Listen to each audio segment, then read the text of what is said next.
Hi, and welcome to the Beyond the Falls podcast. My name's Sarah Jenkins, and today I've got River Falls' new fire chief, Justin Wilson, here. So thanks for having me. Thank you so much for being here. Yeah. My first question for you is, what is your connection to River Falls? It's a great question. So we've been in the River Falls area here for about 20 years now. I'm originally from Eau Claire. I was born and raised there, went to high school there. Went to school in Fox Valley Tech in Appleton, Wisconsin. That's where I got my fire protection degree and met my wife there. And we got married, we had our first child, and we wanted to get moving back closer to family.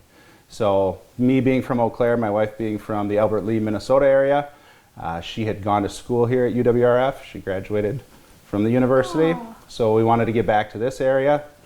We've moved back here probably about 20 years ago, and we've been here ever since. I've raised both our kids here.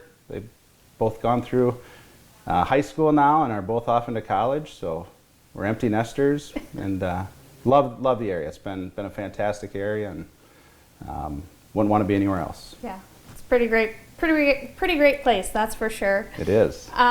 Big news is that you're the new fire chief for River Falls. Tell me about what your journey to be here is like. I mean, first and foremost, it's an honor to be sitting in this position as the fire chief. It's really a dream come true.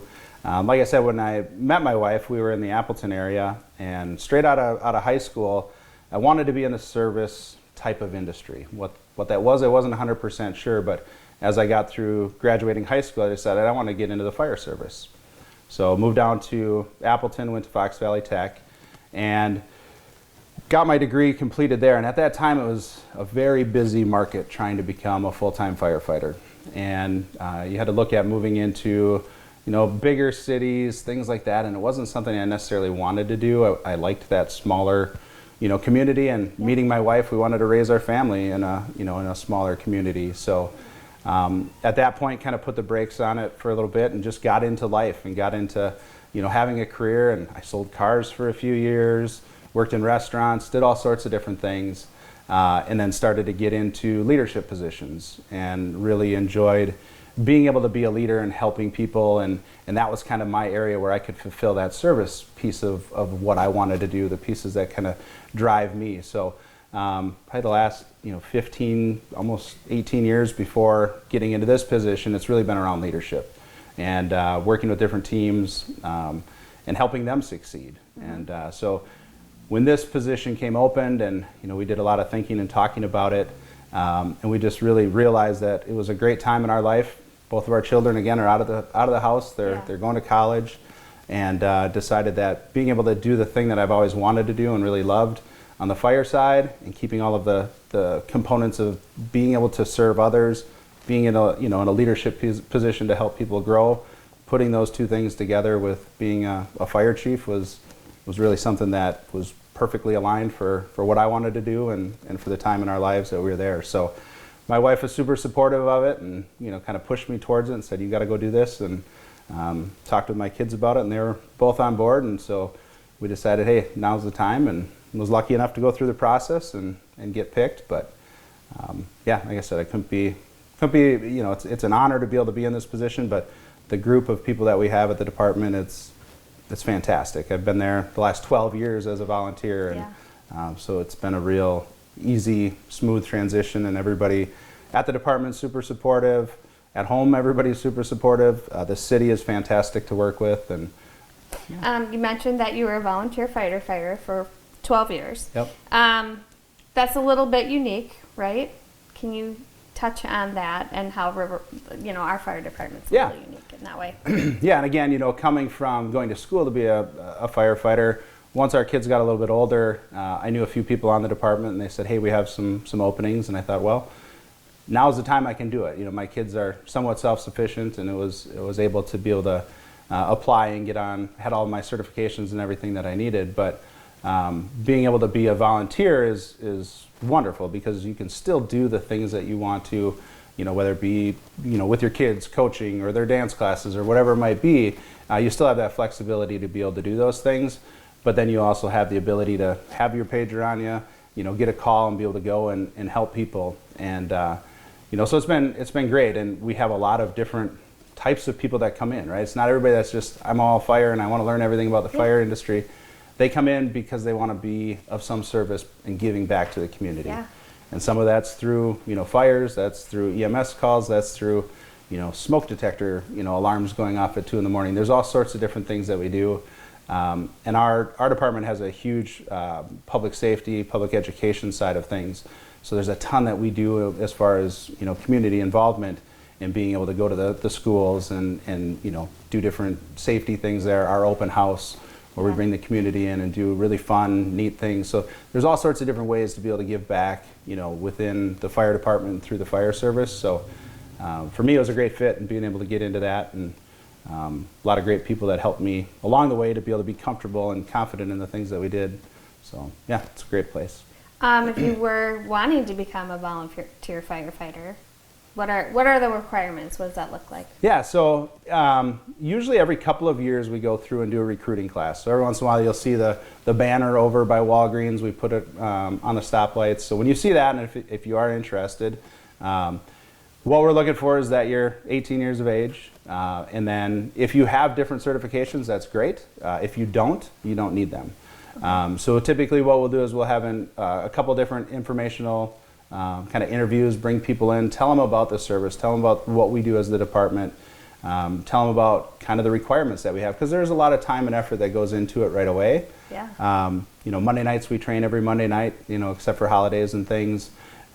Usually when you go through to get your Fire 1 and Fire 2 certifications, your hazmat certification, it takes about 2 years of schooling that they go through. So there is quite a bit of commitment to be able to get up and get those certifications that you need. So we want to make sure people understand that. We talk about that and how we go through that process before they sign up, because we want to make sure that they know what they're getting into. And typically once you do, you figure out, okay, that fits into this schedule, and then we join. But I think usually every recruiting class, there's typically anywhere from 8 to 10 people that we bring in. We're super lucky. We have, I think we're up to like 5 or 6 instructors now, people that are certified instructors that do classes over at CBTC, and then we can bring them right in and help, do our Fire 1, Fire 2 classes, which really helps with that continuity and that bond, because you start to learn who your new recruits are. Those teachers have the understanding of how we do and what we do at River Falls, and so it's been a really lucky connection for us that we have that many people that want to stay invested and get into those training opportunities and become instructors and things like that. So. Yeah, I love that. That's awesome. Yeah. How many firefighters are there? So right now I think we're at 58. Wow. We have a lot. So we've got a very heavy department right now. In the volunteer, especially in the fire service, it's very hard to find volunteers right now. And there's a lot of communities, and especially smaller communities, that are struggling to get people to want to volunteer. So again, we've been very lucky, very blessed to have the amount of people that we do. And that comes from the commitment of people that have come before, that have set the foundation of a great department, great trainings, just great camaraderie and kind of that family feeling. So we've got people that are on there. There's 2 of them that have been on for 50 years. Wow. Yeah, 50 years. 50 years? Yeah, it's crazy. That's amazing. Yeah, so, and as you go through age, right, things happen, and you're not, they're probably not the ones that are going to be the first people grabbing the hose line and running in, but there's so much knowledge and information that they have that they share with the department. Experience. It's great. And so having a wide variety of that, we've got people that are on the department that are 19 years old, right? So it's a wide range, and bringing all those groups together and being able to share the different experiences and learning, and it makes for, again, like a family. There's times we argue, there's times we don't agree, but at the end of the day, we're all there to support each other and support our community, and it brings everybody together. Yeah. What is your biggest challenge so far, or that you maybe foresee? I guess I should say. I think, well, for me personally, the biggest challenge is just getting back into. So we do fire inspections, right? We do different things like that. It's been 25 years since I did a lot of those. So. Sure. When I did my schooling, I did an internship with the City of Appleton Fire Department. And so I got to go on those ride-alongs and do those inspections and things. So it's been a while. And there's code book after code book that you need to go back in and look at and get brought up to speed on. But so it's just little things like that, getting back to understanding those different pieces. But as far as the department itself, there's nothing that, I mean, I'm coming into a very, very good situation, right? There's everything that's been done up to this point has been, you know, to set us up for success. And so there's nothing where I need to come in and go, here are some major changes we need to make or big things that we need to make sure we're doing. Everything is running well, and I just need to continue to help foster that and keep pushing those things through. Probably, I guess, challenge-wise, the bigger thing that's coming up is our station remodel. I was just going to ask about that. Yeah, so we've got, you know, we've been lucky. We did receive some money for a grant to be able to put into building out a new station. So working with the city, and I was on our project team and planning for that prior to having this position, which helped because now I know where we're at and kind of where things are going. But that's a big lift, right? We have to figure out how we're moving apparatus around so that we can still service the community.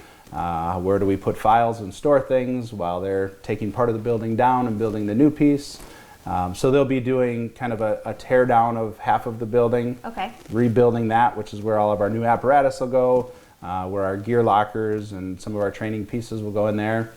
And then once that's complete, we'll move all of our vehicles that are in the current apparatus, we'll move those to the new apparatus bay, and then they'll remodel that. That'll be our training area and our offices and things like that. So it's going to be a super cool build. It's going to be neat because you're going to have all this new stuff, all the new technology, all the fresh things. The roof won't be leaking, the walls won't be brown anymore. Like it'll be neat. But then we're also keeping that secondary half of the building where our apparatus are today. So we'll still have that history, right? You'll still have the you know, kind of those pieces that are there, and where our bay doors are right now, we're looking to keep those as glass doors with kind of where the lobby will be, to give that feeling, that old school feeling of what it was, to be able to keep that history, you know, throughout the entire department. So That's really cool. yeah, it's going to be, it'll be a build. It'll take a while. Yeah, I was gonna say, what's the anticipated start date? We don't have one yet. Okay. Soon, hopefully. Yeah. You know, it's all the things that we're waiting for.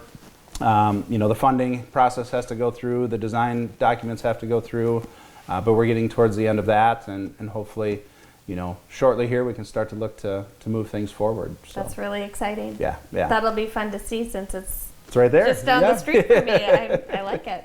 Actually, every Monday as I drive by, I see you guys out there. Yeah. So You'll have to honk every time yeah, now. I will.